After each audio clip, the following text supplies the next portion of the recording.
Now that you developed your logic model, it's time to think about how will you assess your short and long-term outcomes.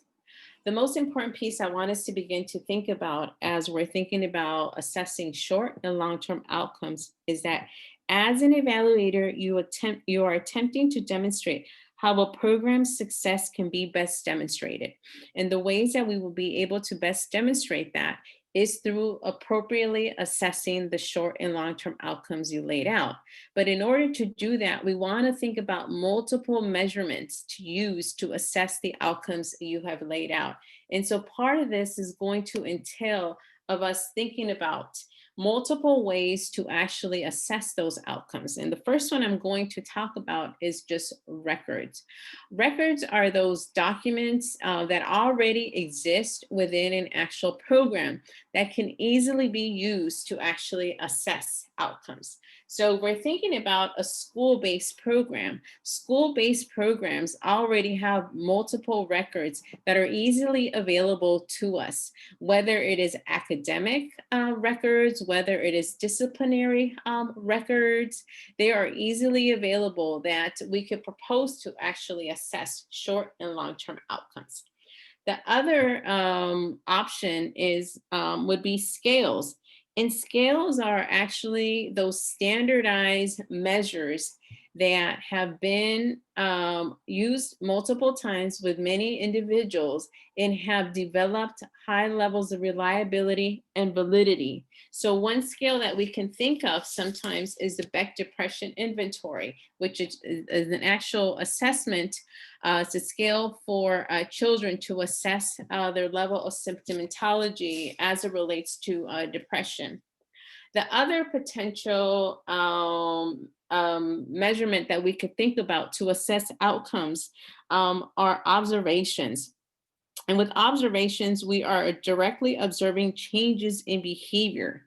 So for example, if the short-term outcome is to increase positive parent-child interaction, then one way we could potentially assess that outcome is by observing caregiver and child in the ways that they're actually interacting. And we could then determine, have we seen changes in the ways that caregiver and child are actually interacting? The last way that we can assess our outcomes are through responses to interviews and surveys. So oftentimes interviews include asking individual questions around specific pieces around the outcome itself and their experiences within the program. Surveys are accumulative sets of scales that are actually aiming to assess different sets of outcomes. The next piece I want us to kind of begin to think about, what is the criteria that we have to be thinking about when we're actually selecting evaluation instruments?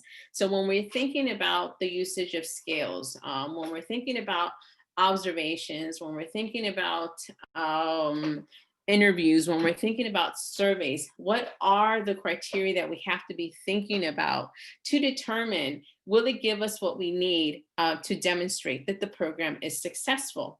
So the first one I'm going to talk about is utility. And utility is really around thinking about, will it give you useful information about the impact that the program has actually had on program participants? The next one is around suitability. And suitability is, will it actually work for the clients that are actually in the program with regards to vocabulary, their reading level, or will the actual instrument be too sophisticated, where clients may not necessarily be able to understand what is being asked of them. Similarly, is the actual instrument itself age appropriate? And will the client feel that the scale that we're using, the scale items, are relevant to their specific problem? The next one we want to think about is sensitivity. And sensitivity is asking if the instrument will be able to detect improvement including a small amount of progress as a result of the interventions in the actual program.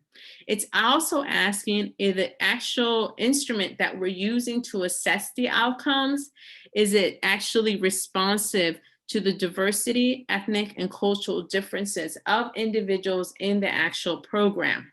And will the client view the instrument as being too intrusive in nature? The next one that we want to think about is directness.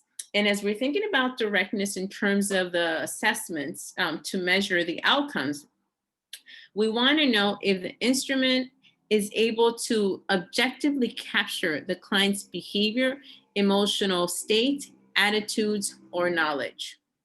The next one we want to think about is non-reactivity. And non-reactivity is, will the instrument itself impact or cause a client to change their behavior? So the instrument should measure the change, not actually cause the change. So what it's speaking to is through using, whether it is a scale, whether it is interviewing, will it actually cause a change in behavior in the client, rather than being able to assess if it's actually measuring actual change rather than actually causing the change itself. The last piece I want us to think about is appropriateness of the actual instrument.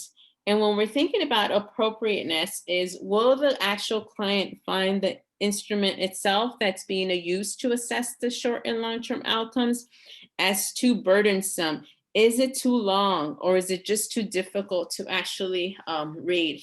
These become important for us to think about as you begin to kind of select how you will assess outcomes for your short and long-term outcomes. The next layer we're going to add is, as we're thinking about how we're going to select measures, the first thing is thinking about cultural relevancy. And cultural relevancy being, will the actual assessments that we're using be culturally relevant to the individuals in the actual program itself, right? And this becomes important because if the instruments are not relevant to the individuals that are in the program, they may actually respond in ways that we did not actually anticipate.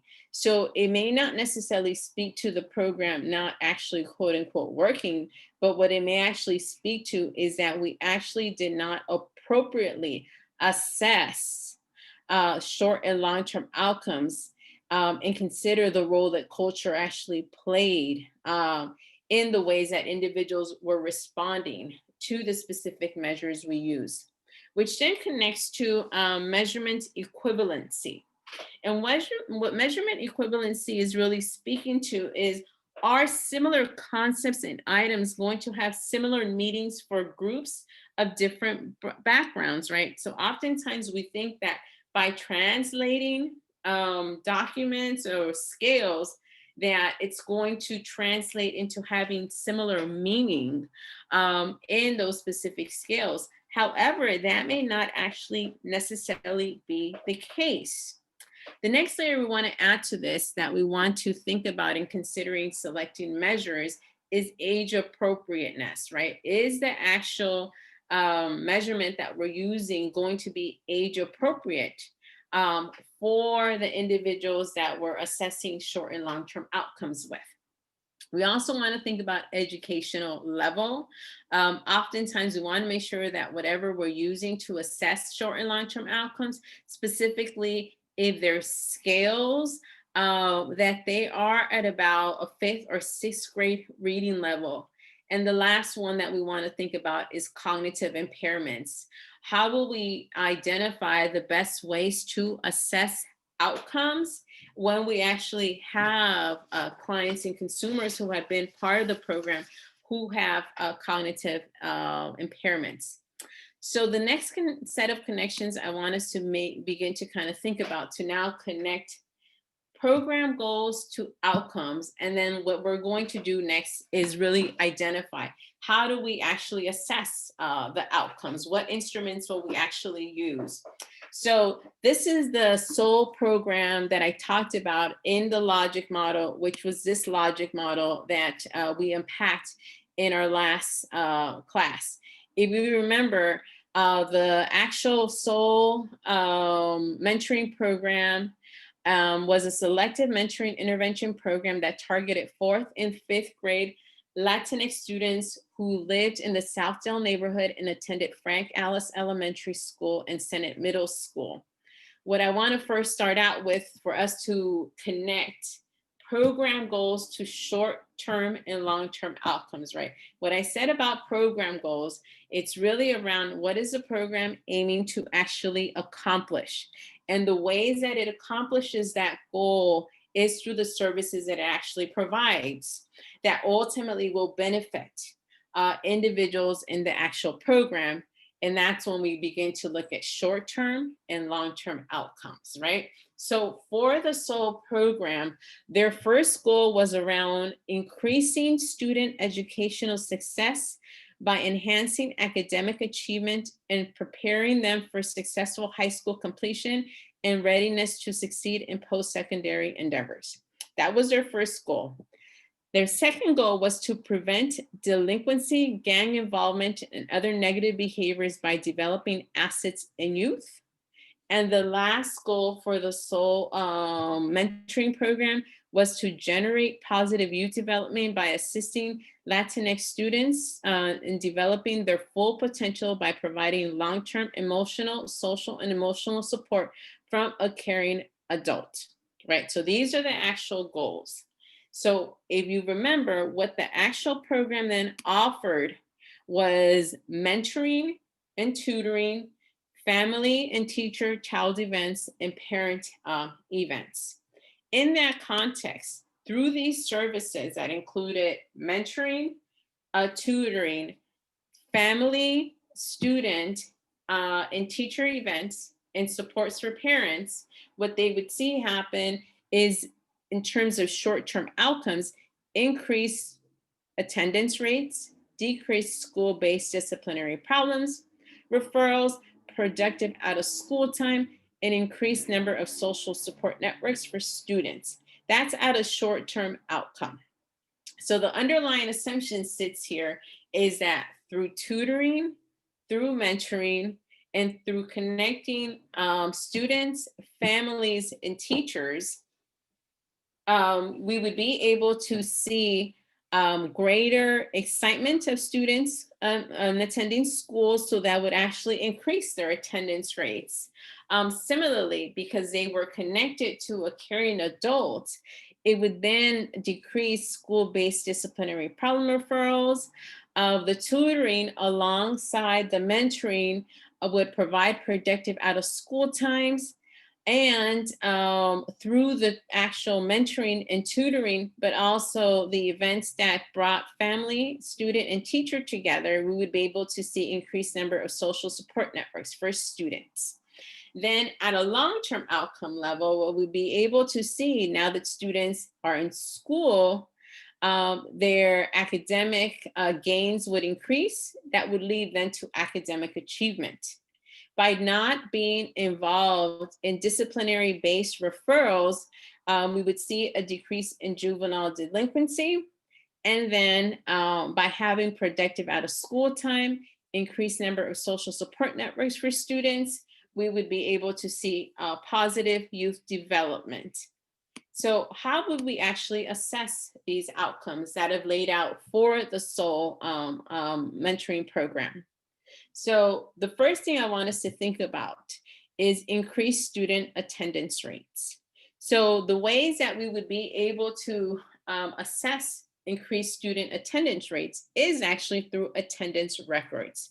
We would actually collect those on an annual basis. When we begin to look at decreased school-based disciplinary problem referrals, we would actually measure disciplinary referral records. So we would collect disciplinary referral records, and we would collect those annually. For productive out of school time, we would actually use the Search Institute Developmental Assets Survey. This survey actually assesses 4 different assets, and it has 10 different contexts that identify support and empowerment for youth. And we would use this survey annually. But we also want to hear from student and family. So we would conduct a student and family interview annually as well. To then assess increased number of social support networks for the student, we would similarly use the Search Institute Developmental Assets Survey, and we would complete that annually. And we would also use the student family interview as well, and we would actually do that annually. So when we begin to look at the long-term outcomes, and what I want to remind us of when we talked about short-term outcomes and long-term outcomes was that oftentimes short-term outcomes, we are assessing obviously after individuals have left the program. So that oftentimes can be 6 months to 3 years after they've left the program. For long-term outcomes, we're looking to assess oftentimes 3 to 6 years after they've actually left the program. But what I also said, we have to really know who our clients are in the program, because it may require us to assess short-term and long-term outcomes sooner than those times that I identified. So for the long-term outcome of academic achievement, students who were in the elementary school or the middle school who were participating in the mentorship program are now in high school. So the ways that we would assess academic achievement is through high school grades that we would complete, that we would collect annually. We would also look at decreased juvenile delinquency as one of the short-term, long-term outcomes, and we would assess that through high school disciplinary referrals that we would collect annually. The last one is positive youth development.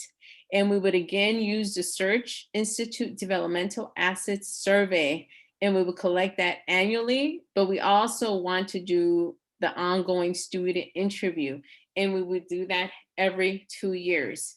So as we begin to think about our own logic model and the short-term and long-term outcomes you laid out, I want you to begin to think about how will you actually assess those outcomes? One, will you use records? Will you use standardized scales? Will you use observations? Will you use interviews or surveys? And how often will you actually assess those outcomes is what I want you to already be thinking of as we move forward into assessing the short and long-term outcomes you've already laid out in your logic model.